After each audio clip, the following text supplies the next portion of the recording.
Maintenant, il y a d'autres limitations liées à la propriété publique. La règle générale dans Sharia, c'est qu'il n'est pas permis à quiconque, qu'il soit un simple individu ou bien le représentant de l'État, qu'il porte atteinte aux propriétés privées.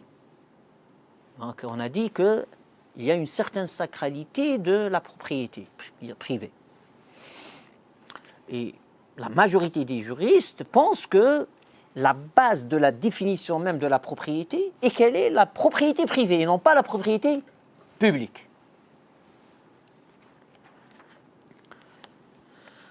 Donc, rien ne sort de cette propriété privée sans vraiment on va dire, les véhicules qu'on a évoqués, qui soient vraiment prouvés.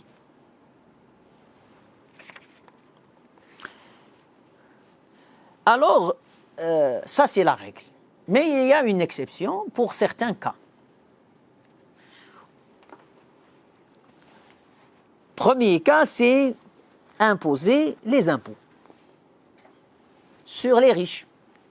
Après la définition du riche, il y a un débat sur en général, pour être simple, le riche, c'est celui qui doit donner la zakat, s'acquitter de zakat. Dès que tu as la zakat, tu es un riche, en général.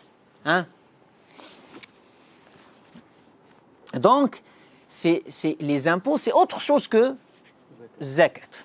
Donc, est-ce que l'État a le droit d'imposer ces impôts? On met toujours l'impôt dans la pensée juridique musulmane est une exception. Ce n'est pas une règle permanente. C'est des circonstances d'exception qui imposent l'impôt. Sinon, ça devient plus un impôt, ça devient ce qu'on appelle le moux. Le moux, c'est-à-dire un impôt injuste. Ça devient du dhulm, c'est du haram, c'est un grand péché. C'est-à-dire les représentants de l'État commettent un grand péché à l'encontre de la population des riches. Hey, le bien, il n'est pas... Tu fais pas ce que tu veux parce que tu as du pouvoir. Historiquement parlant, si on examine les choses, oui. Ça n'a pas été tellement d'exception. Ah mais parce que comme j'ai dit, il y a l'islam et il y a les musulmans. Ouais. Il y a les gouvernants, il y a leur pouvoir et tout ça. Il manque de fruits, il va imposer aux gens. Il veut bâtir un deuxième château, il va...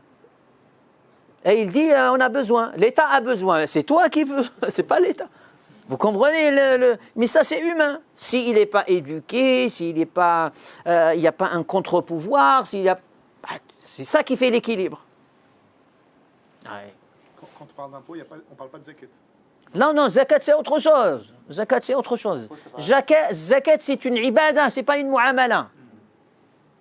Zakat, tout d'abord, c'est entre toi et Dieu.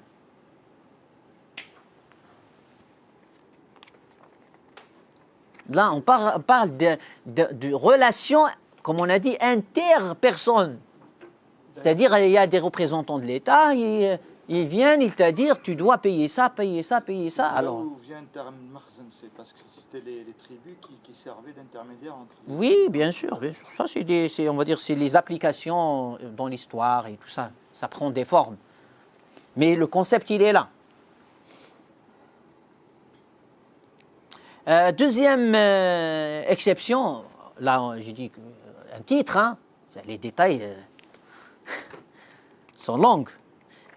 Deuxième, on va dire, limitation de ce pouvoir, ce qu'on appelle tas'ir, c'est-à-dire le fait de fixer les prix.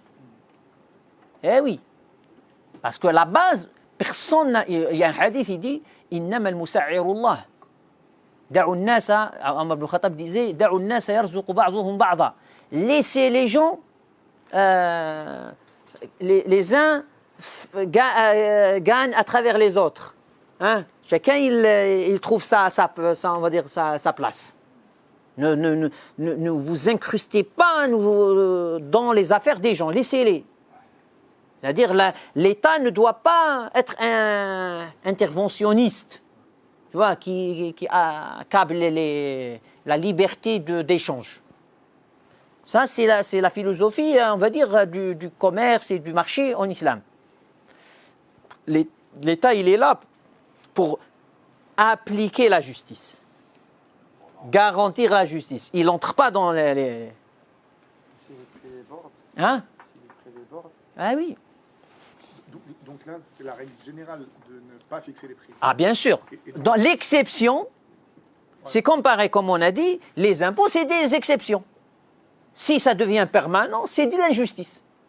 Il faut que ça soit justifié. Il y a un cas, il y a une guerre, il y a un tremblement qui a détruit tout. Là, oui, on fait appel à plus que...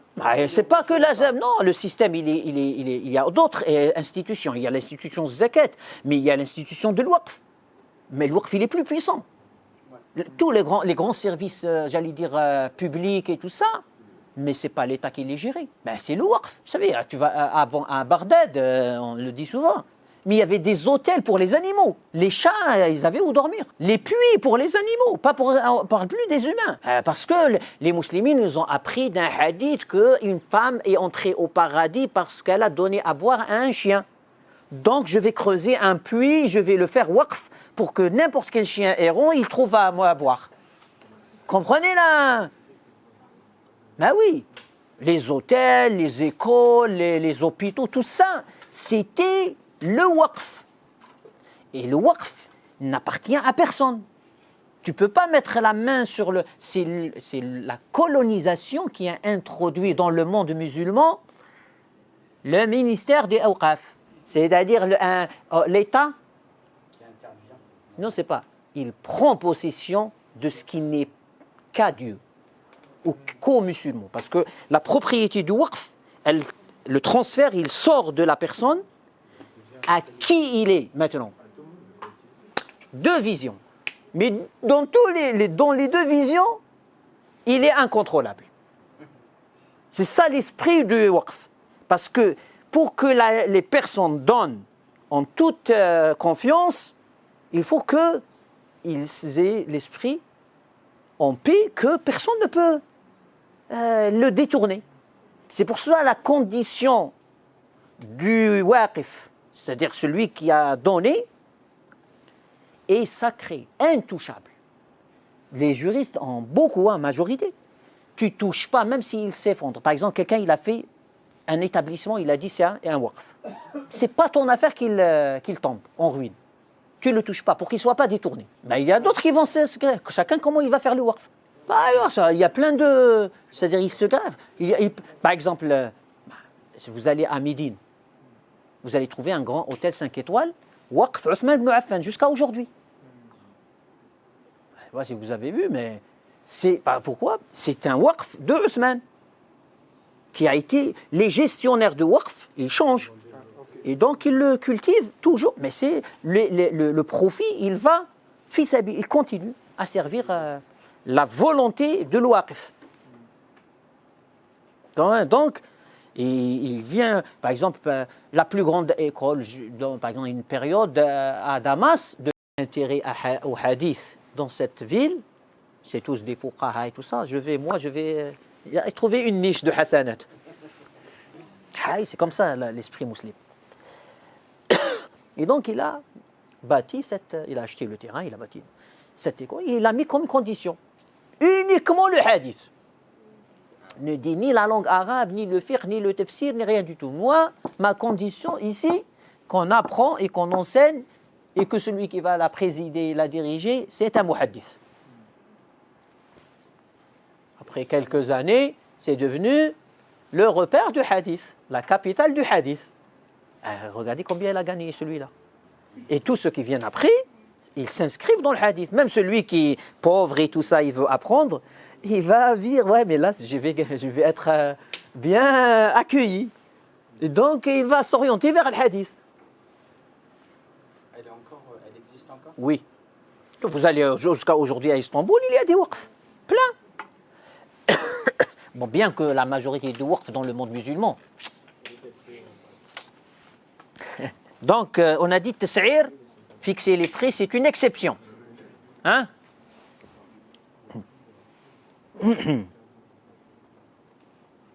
Et quand on dit une exception, ça veut dire qu'il ne faut pas s'étendre. C'est sur le nécessaire. Sinon, si on applique la fixation de tout, on tue l'esprit même qu'apporte Sharia dans les transactions, dans les échanges et ainsi de suite. Les pénalités financières, c'est un problème. Al-gharamatu bil-mal. La majorité des savants interdisent, bien sûr, les pénalités financières. Tu punis pas par l'argent, par le bien. Les amendes, par exemple. Oui, les amendes, ça passe pas chez la majorité des juristes. Il y a un grand débat chez les fuqaha, Ibn al-Qayyim, il y a certains, mais les 4 écoles, ils s'opposent à punir financièrement. Comment? Non. Et alors? Attendez.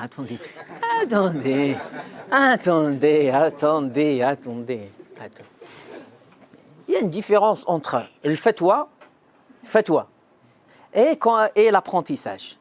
Avant d'aller à la fatwa, il faut apprendre. Et pour apprendre, il faut savoir ce qu'il y a. Et le contexte, tout ça, les arguments, tout. Sinon, on risque de faire des dégâts. Donc ça a été mentionné dans ce contexte parce que des fois, il y a des exceptions. Très bien, donc on est dans l'exception. Quand je vous dis ça, c'est-à-dire la majorité des savants pensent qu'il est interdit de punir. Tu viens pas lui enlever ses biens. On lui dit, t'as fait ça, on te punit. Non. Mais il se peut qu'il y ait des exceptions. Donc, si tu vas vers l'amende et la pénalité financière, c'est l'exception. Donc, ça doit être motivé vraiment. Et cette motivation, il faut qu'elle soit discutée, débattue et puis validée. C'est ça Est-ce qu'elle peut rentrer dans l'esprit de certains textes qui portent à permettre, parce que c'est ça le vrai problème, tout d'abord, c'est le fondement. Ce que tu touches, comme on a dit, à la propriété privée, c'est déjà ta... Donc, Dieu, il lui a imposé zakat. Toi, tu veux imposer autre chose. Il faut un fondement. Qui t'a donné ce droit? D'où tu le tiens? De toi-même. Donc, c'est le rapport de force. Ben non, c'est pas ça qui fait les relations entre les humains. C'est pas le rapport de force. Parce que si c'est le rapport de force, ça veut dire c'est l'injustice. Celui qui est plus fort, il fait ce qu'il veut. Tu peux pas, t'es pas d'accord, bon, parce qu'il est fort, il est puissant, il va faire ce qu'il veut. Non. Vous comprenez la philosophie derrière tout ça?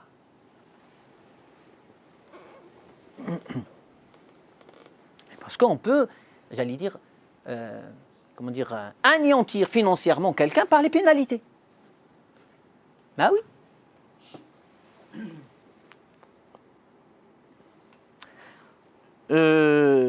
Autre chose, c'est la délimitation de la propriété privée. Tu ne peux pas empêcher quelqu'un d'acquérir les choses. Il a les moyens d'acquérir, il suit les véhicules qu'on a cités, justes, corrects et tout ça. Tu ne peux pas, la règle, tu ne peux pas venir lui dire non, toi, tu ne me plais pas. Toi, non, tu es trop riche. Ben non. Comprenez ça? Donc la question de ce qu'on a appelé dans certains, avec le communisme et le socialisme et tout ça, ta'mim, mettre la main de l'État sur les biens privés, soi-disant pour le partage commun et tout ça. Mais qui t'a donné ça, ce droit-là? Ou bien dire, t'as trop, je t'enlève. T'as pas le droit. Donc, ça doit être une exception. Ça doit être, comme j'ai dit, motivé, étudié et validé. Et pas par celui qui a le pouvoir, par le contre-pouvoir, c'est-à-dire le conseil, j'allais dire, savants, juridiques, les juristes, c'est eux qui vont étudier, c'est pas celui qui veut faire cette imposition aux autres et qui a les pouvoirs. Donc, la séparation des pouvoirs entre l'exécutif, le législatif est très importante. Et au-delà de cette séparation organisationnelle structurelle, il y a quelque chose de très important qu'apporte le droit musulman, c'est que la référence, c'est Dieu. C'est-à-dire il faut même la validation, si elle n'est pas argumentée, si elle n'est pas, elle ne repose pas sur c'est-à-dire les arguments de charia qu'on connaît, c'est toute une science, ben, elle n'aura pas le pouvoir. Ça sera une injustice. Tu peux l'imposer parce que mais ça ne changera pas chez Dieu, dans ta conscience, que la chose est à toi. Donc si tu peux la prendre, tu la prends sans remords. C'est ça la conséquence. Parce qu'on m'a fait subir une injustice. Vous comprenez cette... Eh oui, c'est pas parce la propriété ne doit pas être dépendante des rapports de pouvoir. Vous comprenez ça? Ça, c'est l'esprit de nos juristes. La police, l'État, il ne peut pas venir entrer chez quelqu'un. Vous comprenez ça? Il ne peut pas. Mais ça ne va pas. Ça, c'est ma propriété privée. Pour qu'il fasse ça, il faut toute une procédure très, très complexe. Et s'il est passé par l'espionnage et tout ça, c'est grave. Il doit rendre des comptes. Dieu a dit, voilà, t'as du sasso. Moi, je suis chez moi. De quoi? De semaine. Donc, c'est tout un système où, je dirais, cette vie privée, cette propriété privée, cette intimité, ces droits-là ne dépendent pas donc de ces rapports, mais ils dépendent de la loi qui est traversée par la justice comme esprit et comme finalité. Est-ce que c'est clair ça? Donc par exemple, les impôts, parmi les discussions des juristes consultes musulmans, la trésorerie publique, elle est, masha'Allah, elle est pleine, il n'y a pas d'impôt. Pourquoi tu ne vas pas payer au trésor public? Mais il y a de l'argent. Quand il n'y a plus, tu viens imposer aux gens les... Ah oui, vide ta caisse, après on parle. Comprenez-le? C'est comme ça. Et il y a eu des affaires dans l'histoire avec des grands ulama. Sauf que Beit el-Mal, il se remplissait avec zakat. Une de ses sources, il a des sources, les Beit el-Mal. Là, on vient de dire l'héritage quand il n'a pas d'héritier. Il va vers qui? L'État. Ah, très bien, donc il y a ça c'est un chapitre aussi. Le Beit el-Mal, le trésor public et ses ressources et tout ça, c'est dans Siyasha al-Shar'iyya, dans le Kharaj, il y a d'autres... l'économie, c'est un système.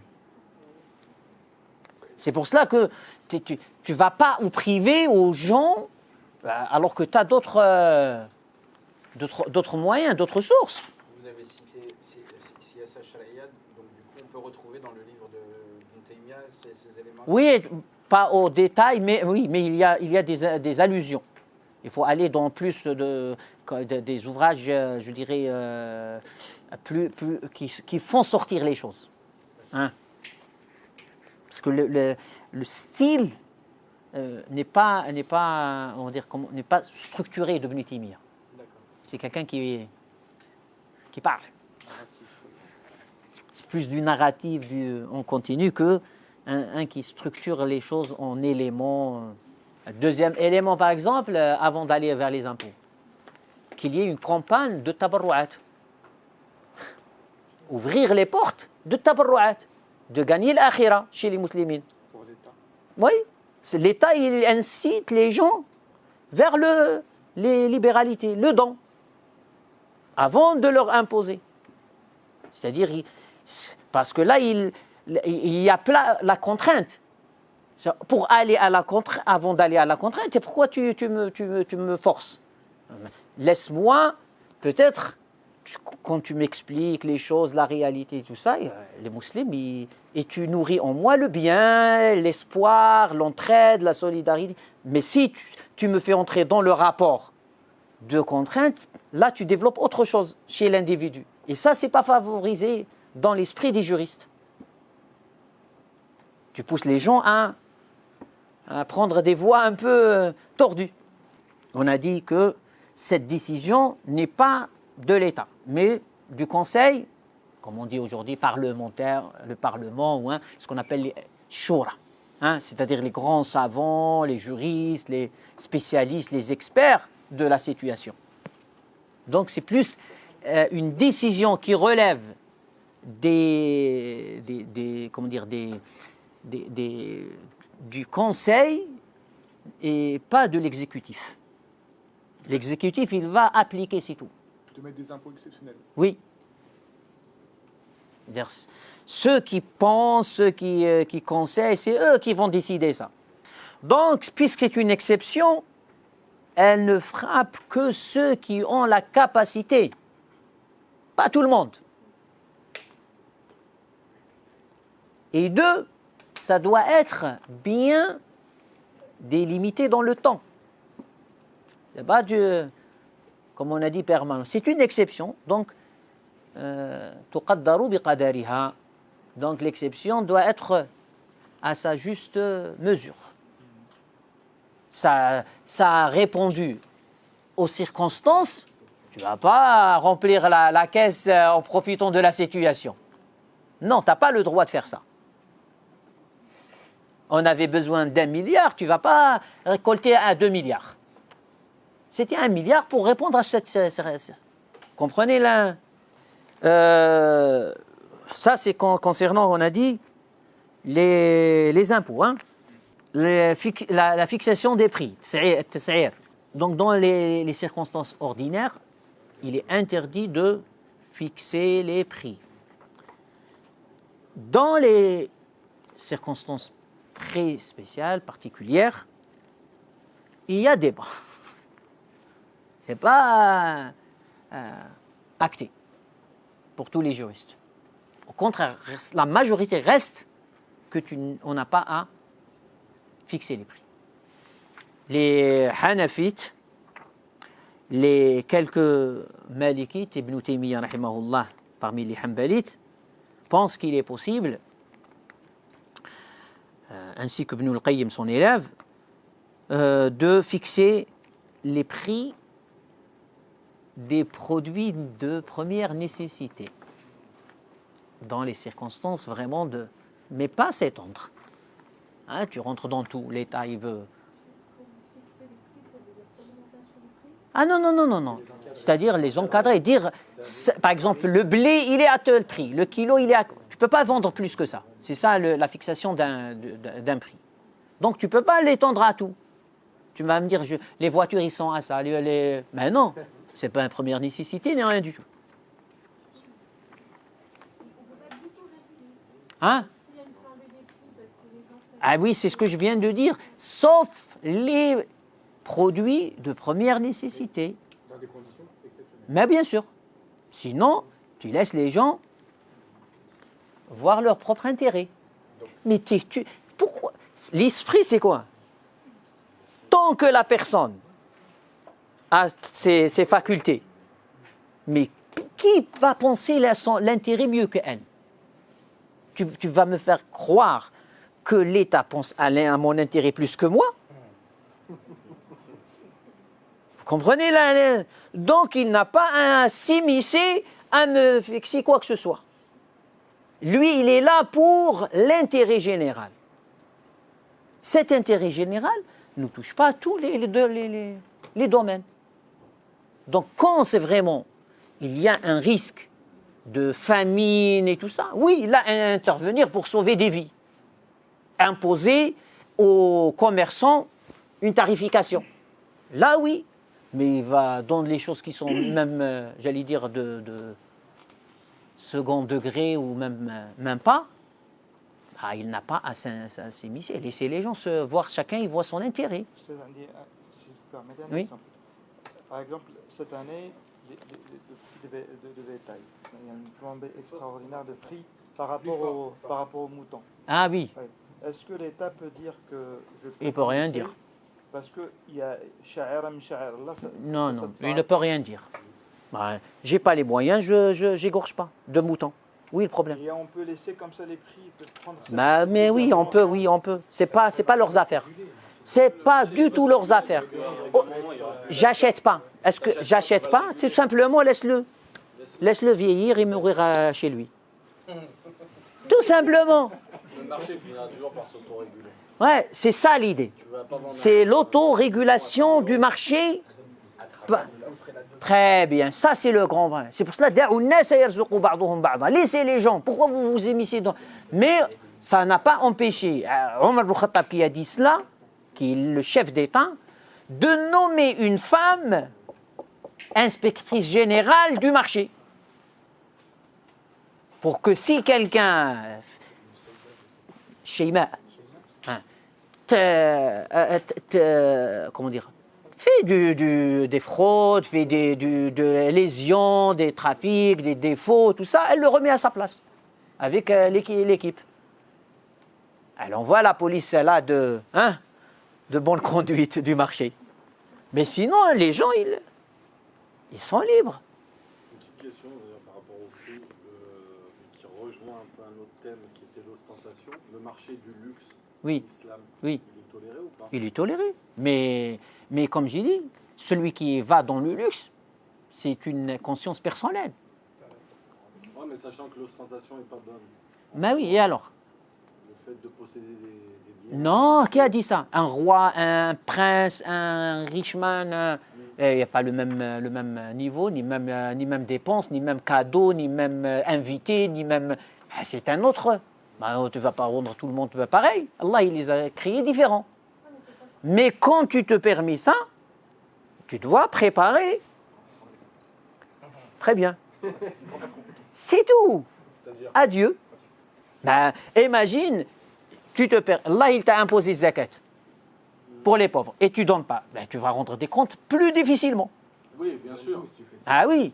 Je dirais que dans les circonstances d'exception, les premiers concernés à soulager, c'est qui? C'est pas la masse.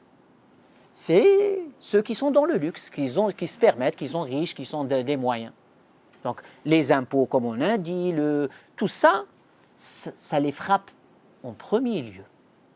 Ils ne peuvent pas, eux, esquiver à ça, puisqu'ils se permettent.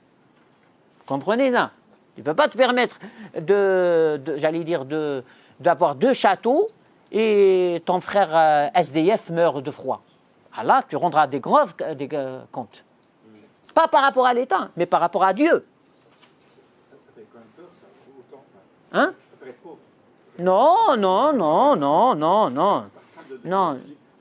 Non.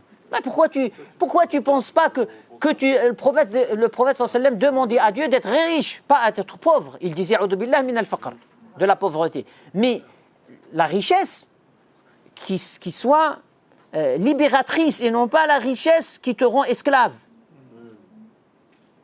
Pour être au service de la créature d'Allah, de faire du bien, d'aider, si tu n'as pas les moyens, tu es limité aussi dans l'action du bien. Donc au contraire, cherchez la richesse, mais qu'elle n'habite pas vos cœurs. Qu'est-ce qui définit la situation exceptionnelle et la situation ordinaire? Ouais. Qui la définit?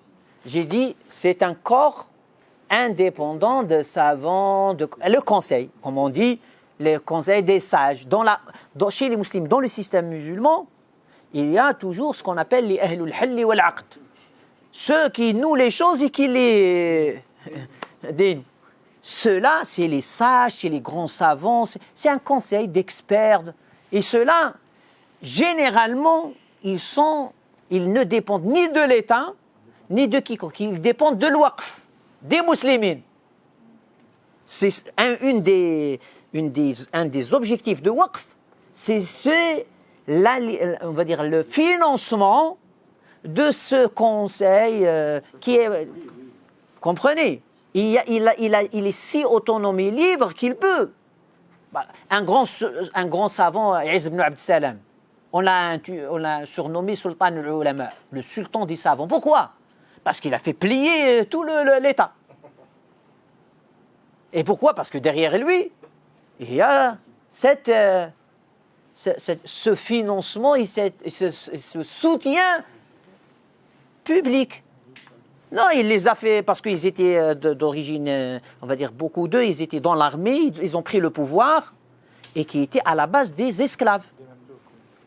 Et il leur a dit, ils ont voulu imposer de l'argent sur les musulmans. Il a dit non, mettez-vous au marché, vous vendez pour déjà acquérir votre liberté.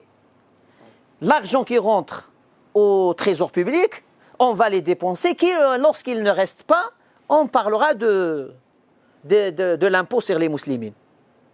Mais comment Ils ont refusé. Il a quitté la ville. Toute la ville, il l'a suivi.